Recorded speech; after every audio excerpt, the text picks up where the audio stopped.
윤석열 대통령 구속 취소 결정이 내려진 뒤 여야는 심우정 검찰총장 탄핵 등을 놓고 치열한 여론전을 벌이고 있습니다.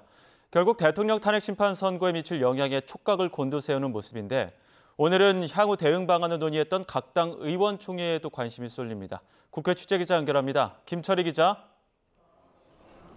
네, 국회입니다. 네, 여야가 오늘도 설전을 주고받았다고요. 네, 먼저 국민의힘은 민주당이 심우정 검찰총장 탄핵을 추진한 것을 두고 강하게 반발했습니다. 권성동 원내대표는 아침 회의에서 민주당이 줄탄핵을 통해 대한민국을 진짜 내전으로 몰아 넣으려는 거냐며 날을 세웠는데요. 들어보시겠습니다. 민주당 이재명 세력이 자행하는 일들은 모두 헌재의 대통령 탄핵 이후 대한민국을 내전 상태로 몰아넣겠다는 시도들입니다. 이어 대통령 석방이 잘못된 결정이라고 판단한다면 법원에 책임을 묻는 게 정상 아니냐고 반문했습니다. 법원에서 뺨 맞고 검찰에 화풀이하는 것 아니냐는 건데 민주당 이재명 대표의 명주를 쥐고 있는 법원의 심기를 거스르지 않기 위해 검찰에게 책임을 돌리고 있다는 지적입니다. 그러면서 애꿎은 검찰 때리기와 30번째 탄핵 추진 대신 공수처를 탄생시킨 원죄부터 겸허하게 돌아보라고 꼬집었습니다. 반면 민주당은 심우정 검찰총장을 겨냥한 비판을 이어갔습니다. 윤 대통령을 풀어줌으로써 국민 불안과 불필요한 혼란을 가중했다는 건데 국민 분노가 하늘을 찌르고 있다며 목소리를 높였습니다. 들어보시겠습니다. 일말의 양심과 명예는 온데간데 없고 권력 바라기에 비루함만 남았습니다. 대가를 치르게 될 것입니다.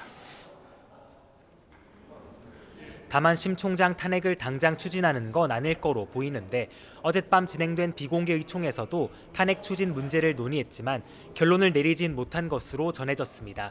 탄핵과 별개로 헌법재판소를 향해선 윤 대통령 탄핵 심판의 결론을 조속히 내달라고 거듭 촉구하고 있습니다. 박지원 의원은 라디오 인터뷰에서 헌재가 이번 주 금요일, 그러니까 오늘 14일까지 선고하지 않으면 이번 주말 대한민국이 찬반으로 완전히 뒤집힐 거라며 빠른 선고를 주문했습니다. 심우정 총장을 둘러싼 여야 공방은 결국 헌재 탄핵 심판 선고 시점 전망과 맞물리면서 양보 없는 여야 힘겨루기 양상으로 이어지고 있습니다.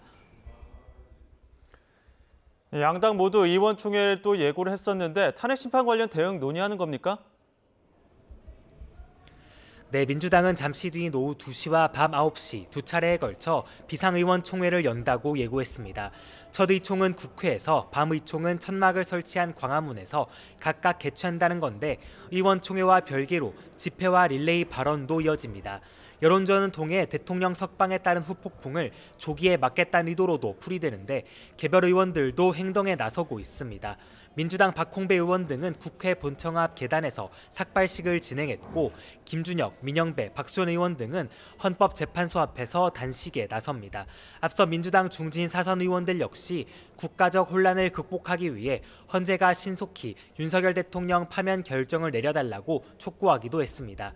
앞서 여당 역시 오전 11시부터 1시간여 동안 의원총회를 열고 탄핵 정국 대응책을 논의했습니다. 권선동 원내대표는 신속한 선고보다 공정한 판결이 중요하다며 헌법재판소에 충분한 숙고를 거듭 주문했습니다. 의총에서는 일부 의원들이 제안한 장외 투쟁을 놓고서도 논의가 이루어졌는데요. 지도부는 다양한 의견을 청취했다면서도 민주당처럼 장외 투쟁이나 장외 단식으로 헌재를 압박하지는 않겠다며 현재 기조를 유지한다고 밝혔습니다. 다만 윤상현 의원 등 일부 의원이 헌재 앞에서 릴레이 1인 시위를 진행하는 것에 대해서는 각자 소신에 따라 판단할 일이라며 만류하진 않는다는 기류입니다. 지금까지 국회에서 전해드렸습니다.